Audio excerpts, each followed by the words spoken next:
Who here loves baking? I do. Hands? Awesome. I'm seeing a lot of hands, which is good because that's what we're going to be talking about for the next hour. Okay, obviously not.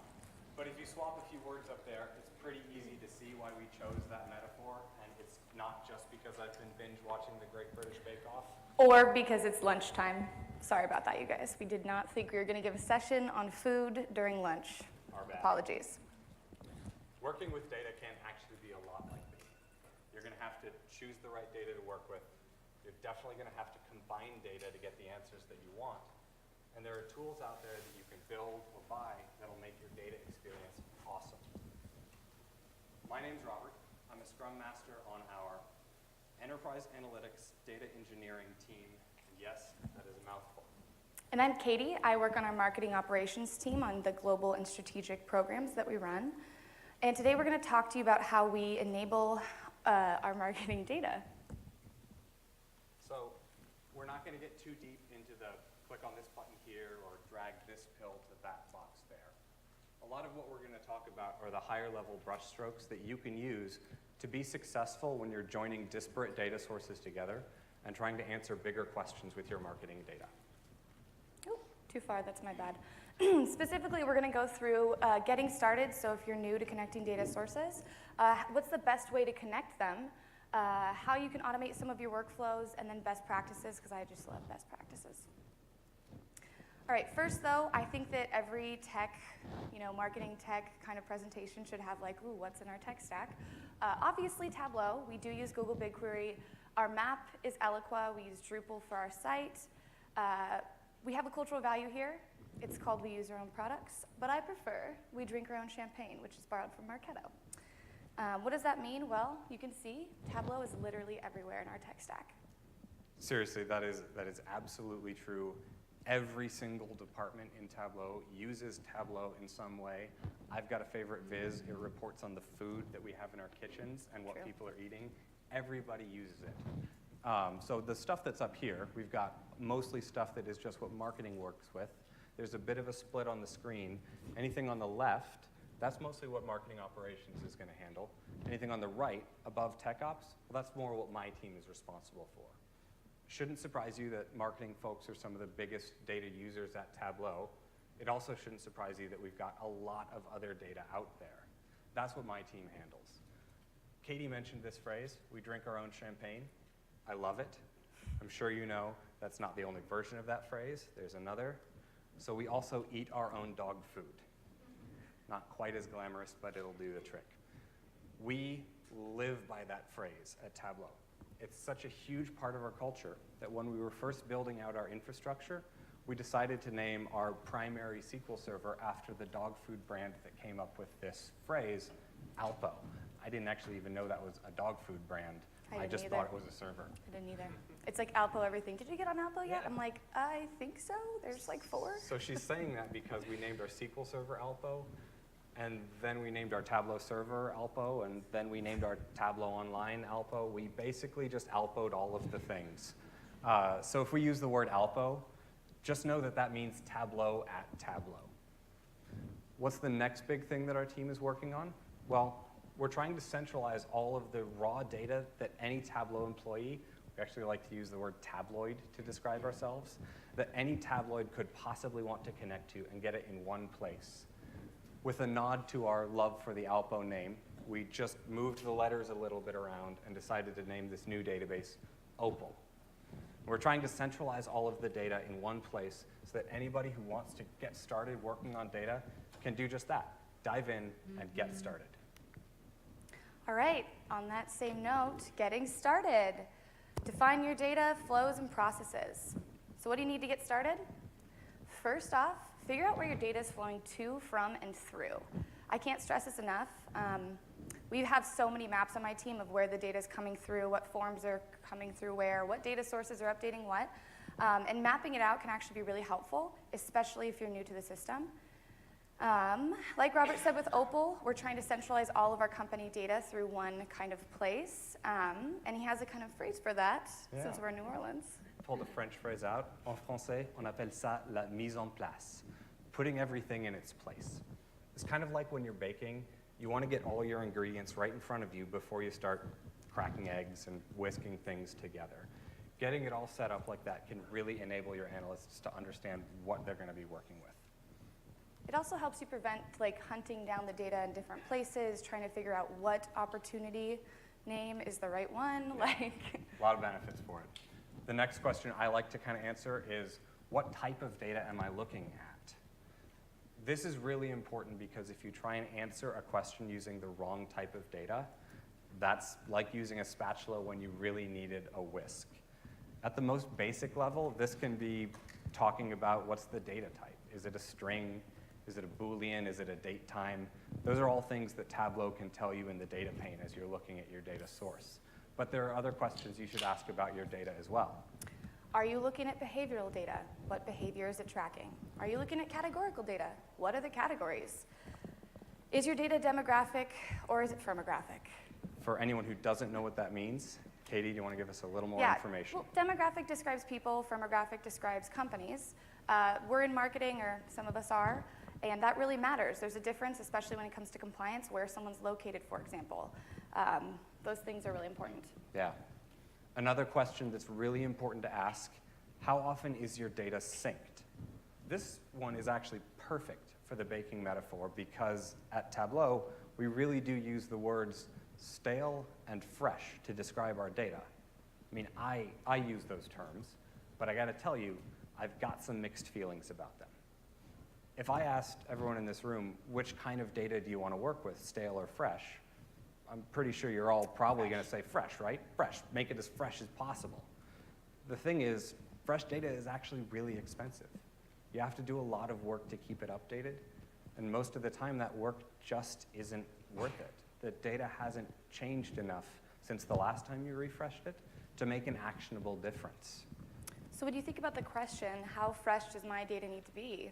Remember that.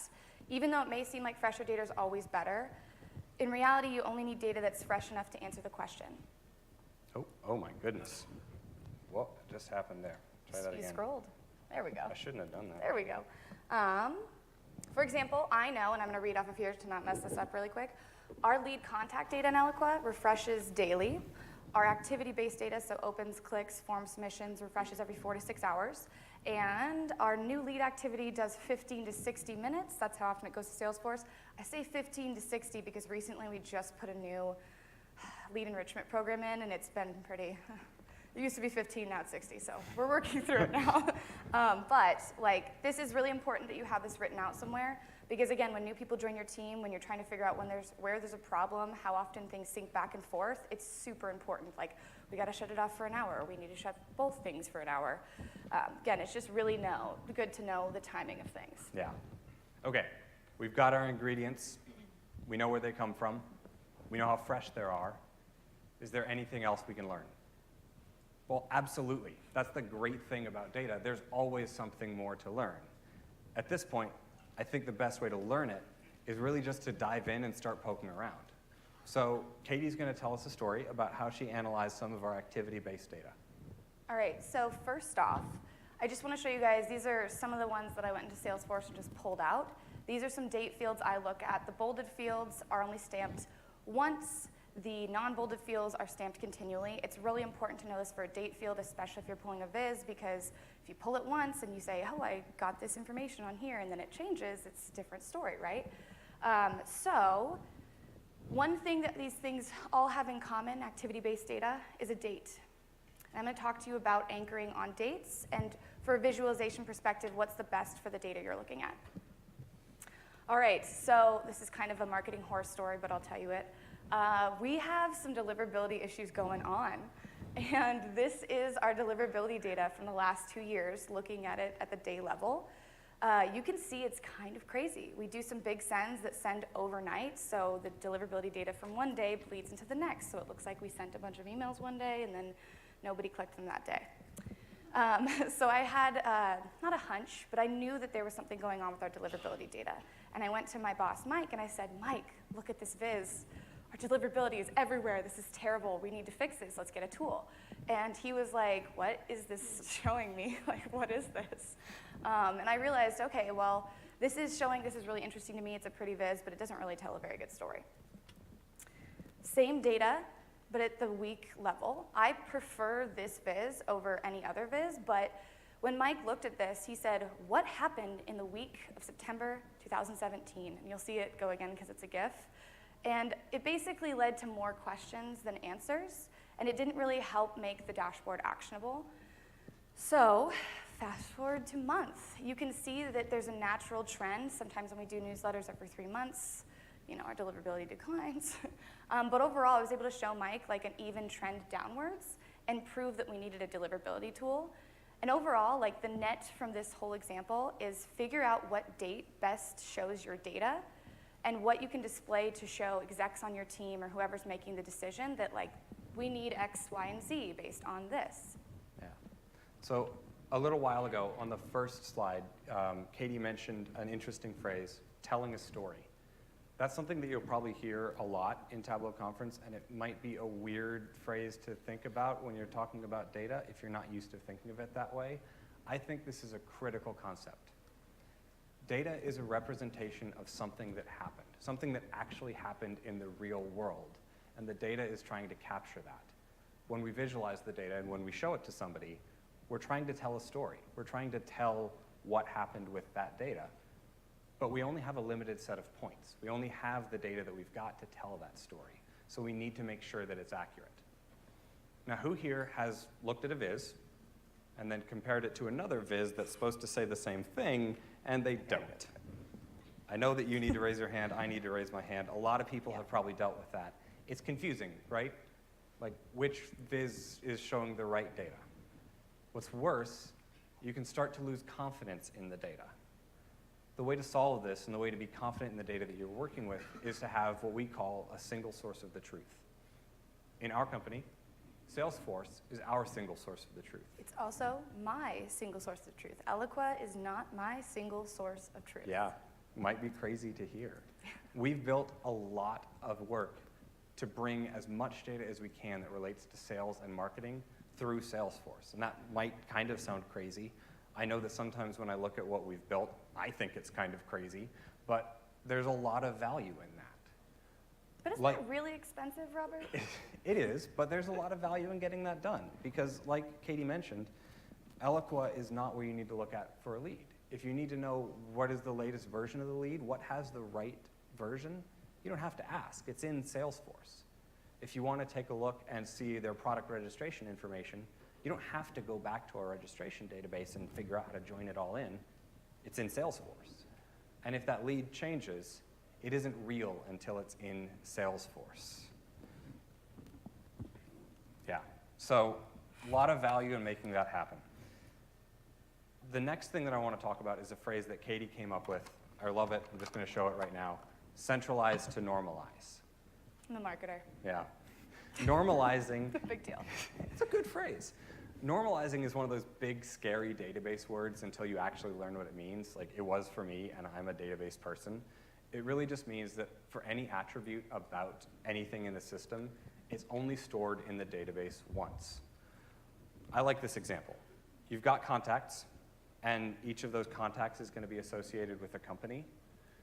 It's not really ideal to store the company's address on every single contact. What if the company's headquarters moved, like ours did just a couple years ago? You'd have to update every single contact associated with Tableau. And if one of them gets wrong, well, now we've lost our single source of the truth.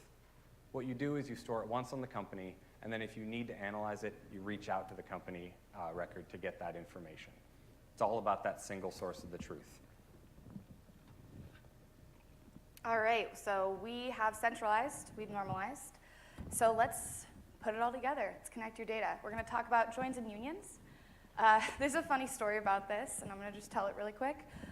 One day when I was using Tableau, a really long time ago, I was really frustrated. I'm sure you guys have used Tableau and been frustrated at one point. And I was near breaking my computer frustrated. I'm like, I don't know what's happening. These data sets should combine, but they're not, and it's just breaking. It's just breaking.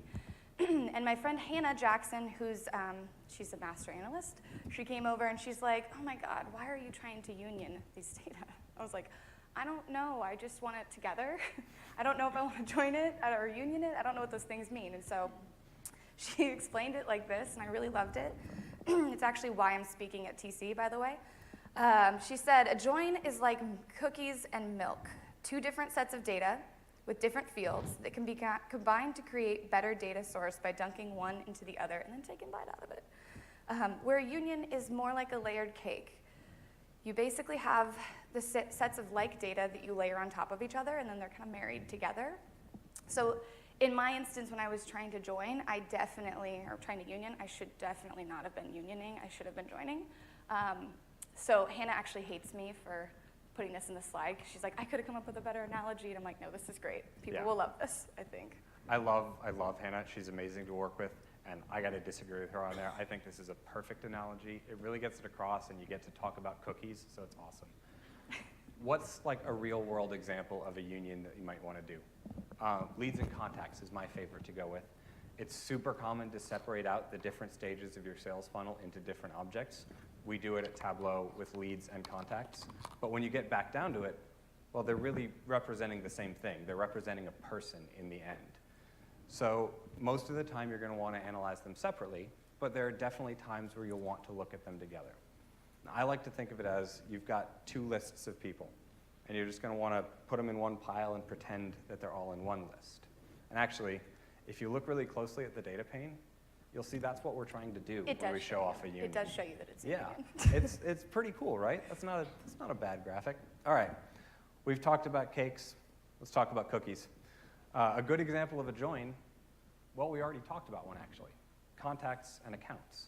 Your contacts probably don't have all of the account information on them, but you're definitely going to want to do that analysis. So you reach out to the account object and you pull that data in. That little diagram there in the center, the join, who here has been confused by that? Like left, right, inner, outer? Does everyone like totally know what that means? It took me a while to learn it. So we're going to use the same example, contacts and accounts. So contacts are on the left, accounts are on the right. An inner join is personally my favorite. When I discovered an inner join, I never did anything else. Inner joins are the best. It's basically when you take the data from both tables and only return the contacts associated with the accounts. So only the contacts that will come that are matching in the middle. Yeah, and a left join will take all of the contacts and then reach out to the account object if that data exists and pull it in. If it doesn't exist, the contact record will still show up.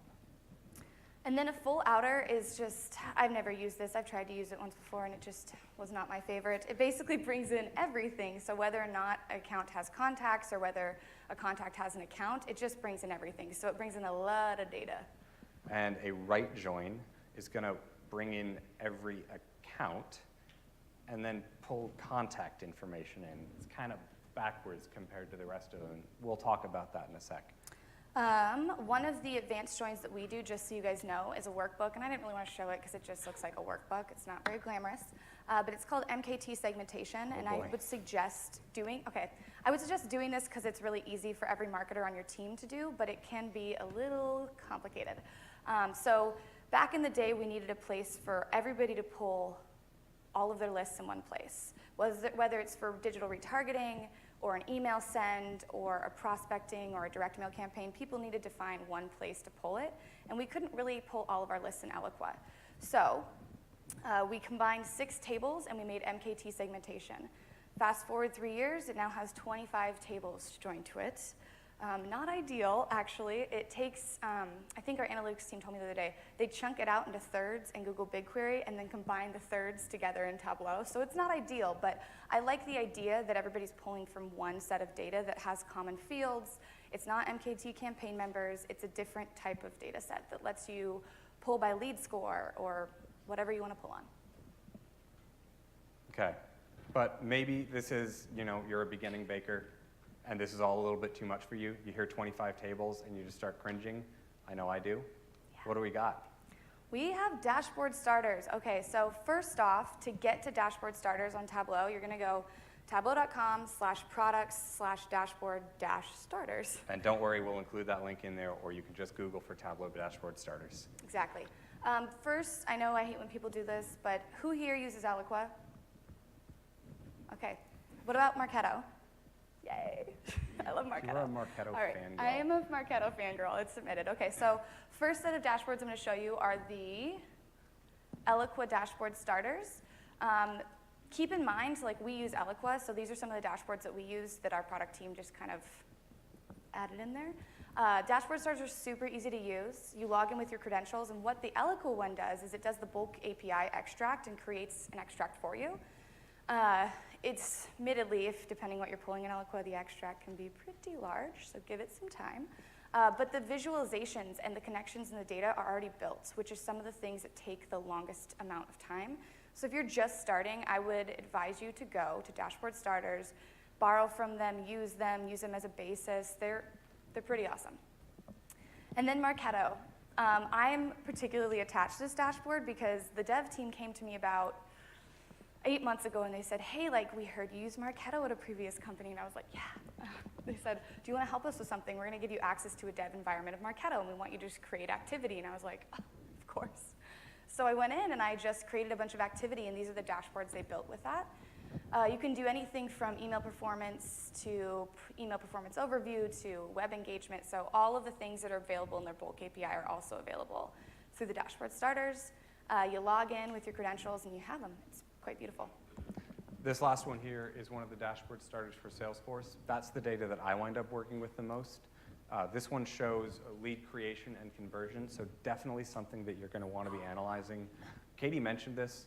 What I love the most about these dashboard starters is they are actual dashboards that we use at Tableau if it's a product that we use, and we've just kind of taken them and moved them around a bit, made them a little pretty, and given them to you to use. We did a lot of the heavy lifting of building out the data model and making the visualizations look good so you can just dive in and get started. It's really kind of about that phrase, work smarter, not harder. So in that vein, we're going to talk about automating workflows, working smarter, not harder.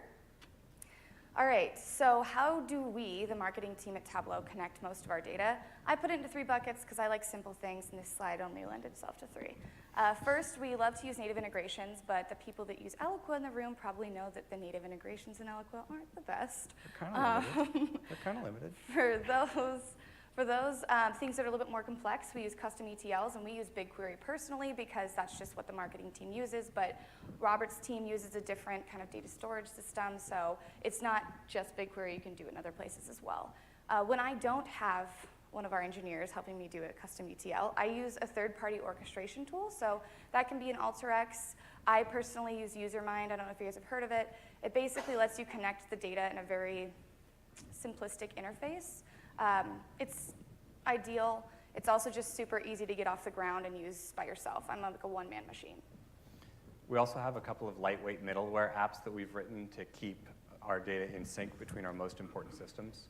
When we started working on this talk, Katie asked me to put together a list of all the software that we use to keep data in sync. So I did, and that list was enormous.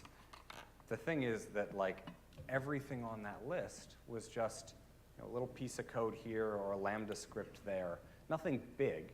They're just little things that we wrote to automate something that somebody had to do manually before. All of them are just small stuff. But you add those small things together and you start to get some pretty big scale. So that leads to one of our big tips. If you're going to bake professionally, get a stand mixer. So pause. I actually bought like a real stand mixer, an actual one for baking stuff last year. I broke down and finally did it.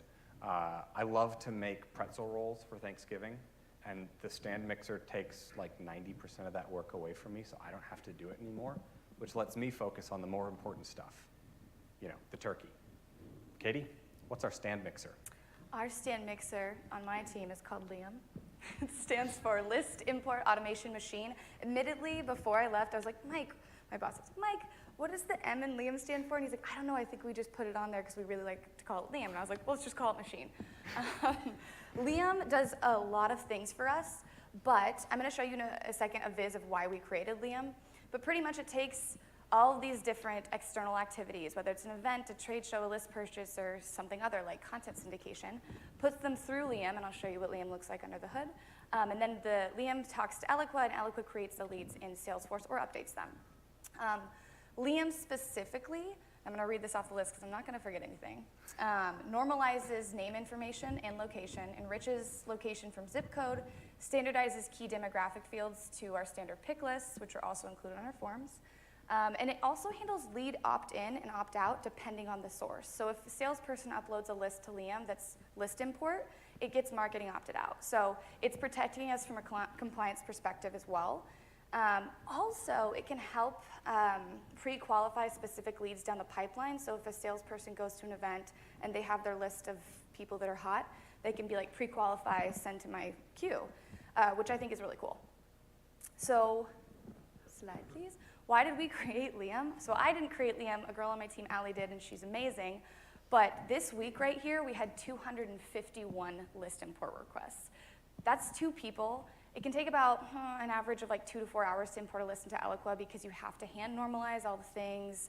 We have so many date stamps when someone first comes in, and then you have to wait for them to get to Salesforce, so that can take some time as well. But it was kind of out of control during that week to the point where we were like, okay, this is it. We got to do something else. Like, this ends today. So, next slide. We created Liam. Allie created Liam in AlterX. So this is an AlterX workflow. It's kind of pretty in a weird automation way. I think it's pretty. I think it's kind of beautiful, but I think it's just you stare at it too long and you're like, oh, the amazing things that happen here with Liam. But this is what Liam looks like to all of our marketers. And I know what you're thinking. It's a form. I know, marketers love forms. But we did some beautiful things in the form that allowed us to normalize the data. And the result was, guess what? Next slide. Less people submitted through Liam, or there were just less individualist queues. And so we went back and actually saw the volume of leads. And the volume of leads didn't decrease, just the number of list import requested. So it not only was easier for my team, but it also was easier, well, people were consolidating their lists into one, which is more practical, really. So you can see here, this is the blue line of the manual list imports, and then we always say, is this Liam eligible, or is it not Liam eligible? And you can kind of go through like this little quiz on our wiki page, but automating this workflow saved a lot of time and energy and like just blood, sweat, and tears on the team. So if you get the opportunity to automate list imports, do it. Yeah, I think that's a super cool example of how marketing is automating some of their processes. And by automating their processes, they're actually improving the data that they get. So my team is responsible for a lot of the rest of the data in the company, which means that we have inherited a lot of different scripts that move data around. I like to joke that if you've heard of a programming language, we've used it to move data from A to B. And yes, eagle-eyed viewers, you do see PHP and AppleScript up there. That's because somebody at some point in the company, on some team, somewhere, decided to use one of those languages, probably just because they knew it, to move data from A to B. So Katie and I have been up here kind of harping on the value of centralizing your data for the last half hour. What is my team doing to live up to that? What's his Liam? I mentioned one of the things that we're doing. We're building Opal, but our team is also building our own Liam. For each one of these, we had to rebuild the entire pipeline, or somebody did. The Liam that we're building, the automation machine that we're putting together, the idea is we want to build reusable components. We want to not have to rebuild everything, just rebuild one connector, bring it into a standardized pipeline that can bring it back to our central data source, and reconfigure it through metadata. Katie's team is all about naming things after good-looking guys in suits. I can't blame her. My team lives and dies by the bad joke. Seriously. So true. None of them are good. They're all horrible. So what did we do to name this metadata-driven system? We named it Metaphor. What does the 4 stand for? It doesn't. I promised Katie I wouldn't get too much into this because if I start talking about this, I'm not going to stop. It's what I've been working on for the last 6 months, and y'all have a whole bunch of other talks that you want to go to. What I will say is, like, this is everything that our platform, our data engineering team is working on building, because we think that we are going to build so much value out of centralizing these pipelines for everybody in Tableau. They want their own Liam. Yeah. I'm digging myself out. I'm not going to go further down the rat hole. If you want to talk any more about that, find me after this. I'm totally glad to dig in. Okay, let's talk about our final section, best practices. What do you need to know to build your own complex dishes using lots of ingredients? All right, first, please know your unique IDs. I know that we all think that email address is unique enough to be your unique ID, but it's not always. And it's really helpful in Tableau if you know that before you go try to connect the data, obviously. So just figure out what your unique IDs are when you're trying to create these complex joins. Yeah, seriously, unique IDs, getting that right is huge. There's a reason that's the first one that we put up there. If you try and join on the wrong unique ID, I can guarantee you're going to get some very strange results. While you're thinking about your unique IDs, that's a good time to think about the grain that you want to do your analysis at. Grain is another one of the database words. It really just means what's the level of detail that you're trying to look at. We'll go back to the example of contacts and accounts. If you're looking at contacts and you want to do some analysis with accounts as well, contacts is where you're starting and you're pulling that information in. Contacts is probably your grain. If you're looking at contacts and you want to see their campaign associations, each contact is going to associate with multiple campaigns. Campaign membership might be a better grain for that one. That leads to our third tip. Start with an inner join. Just try one. Just try the inner join first. Yeah, inner joins are great. They perform really well on most databases, every database that I know. And they also solve a lot of your database woes just right up front. If you do an inner join and it doesn't quite look right, excuse me, especially if you notice that maybe some records are missing, try a left join next. If you ever get to the point that you're looking at a full outer join or a right join, it's a good time to take a step back. Try and see if you got these first two questions right, because if you're looking at those two, that might indicate that you're joining on the wrong ID or that you didn't get your grain right when you were thinking about it. Fun fact, the full outer join and the right join are also the hardest joins for any database platform to process. They'll take the longest to execute. They'll take the longest to return your data. And that's not just something that applies to Tableau.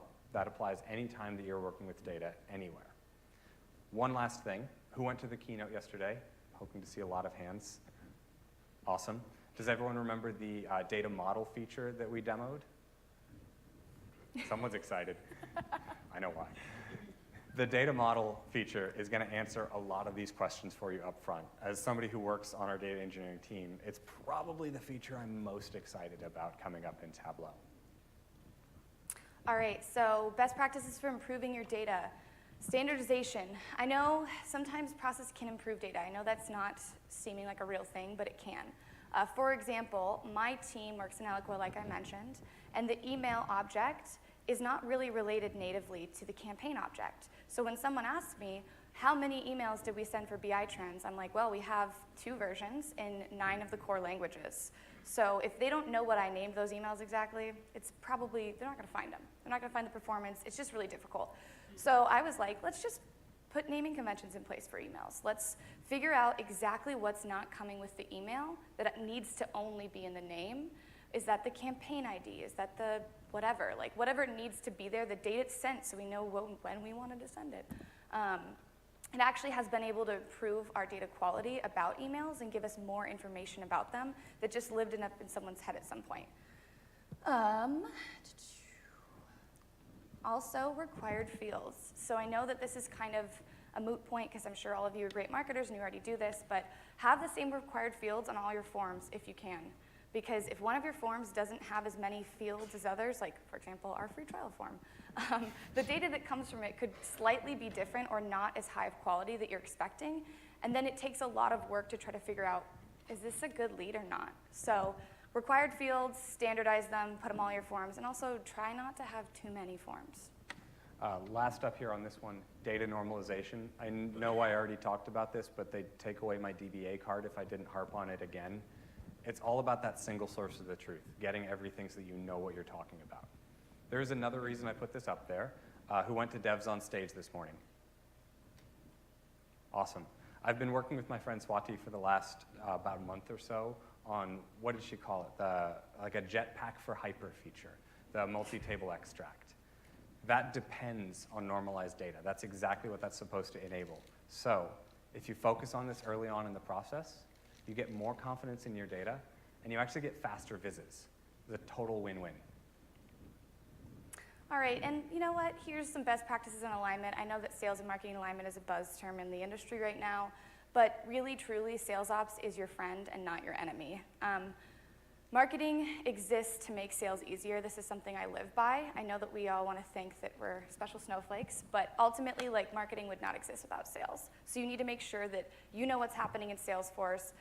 Also, you need to know what's just happening in general. Yeah. Like, how is territory mapping working? Is it happening in your marketing automation system? Please say it's not. It's so true. You need to know what's happening in the other systems. The more that you know what's going on in the systems closest to yours, the more insight you'll be able to glean from your own data. Just knowing what's going on in somebody else's platform can help you think about yours. The last thing is making sure that things are happening in the right places. Katie, is a map a good CRM? No, it's not. Please don't use your marketing automation platform as a CRM. Please don't. It's not a good idea. Yeah.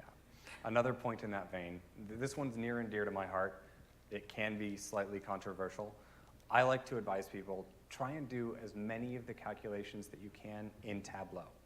Try and get your analysts the data in the rawest format possible.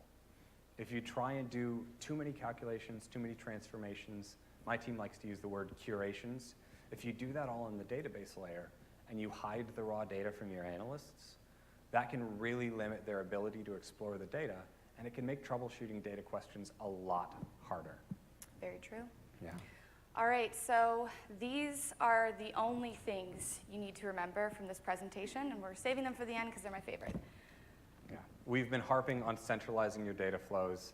Centralize as much as you can, but don't centralize so much that you stifle innovation.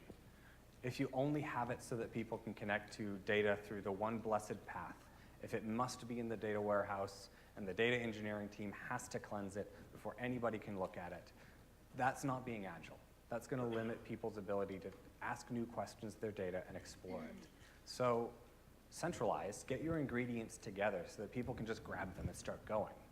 But also allow people to connect to the data directly where it lives. Tableau can do this. Tableau excels at doing this. So don't take away that ability from them.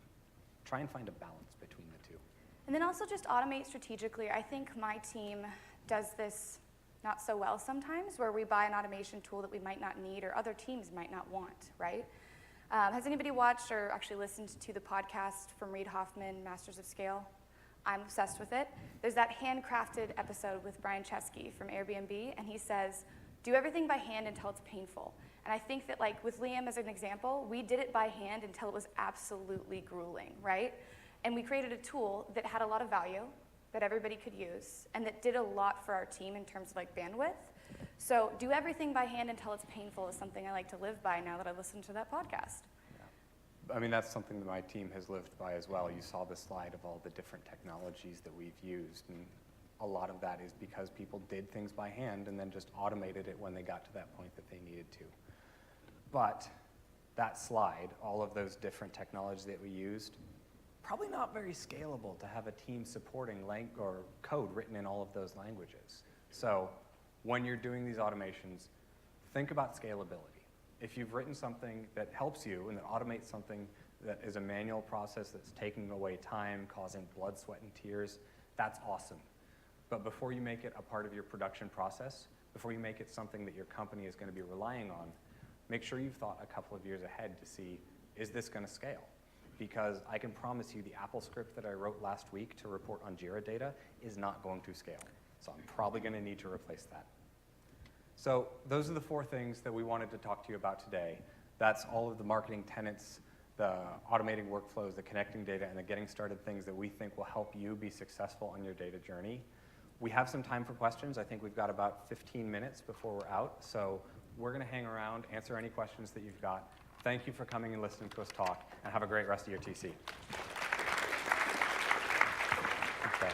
If you do have questions, I think we've got some mics up here, and I'll run around the room. Or just come talk to us. Yeah, or just come talk to us.